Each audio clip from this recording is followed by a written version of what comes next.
Untuk mendukung Belajar Bentar, kalian bisa mengklik subscribe. Halo, selamat datang di Belajar Bentar. Sekarang kita akan belajar mengenai cara membuka banyak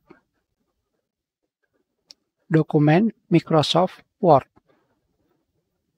Sekarang, saya sedang membuka satu dokumen.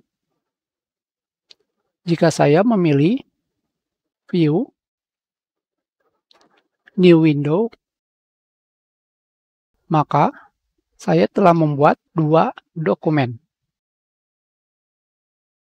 Ada yang cara yang lebih mudah, yaitu dengan cara kita close semuanya.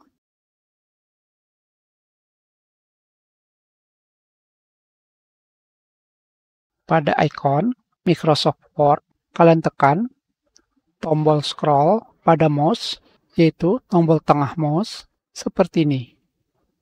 Maka, tanpa kalian pergi ke View, New Window, kalian telah membuat dokumen yang baru. Seperti ini.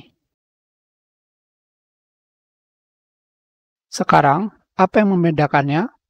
Yang membedakannya adalah jika kalian menggunakan View, New Window, yang terbuka adalah dokumen. Jika kalian menggunakan klik tengah pada mouse atau klik scroll, yang terbuka adalah menu file.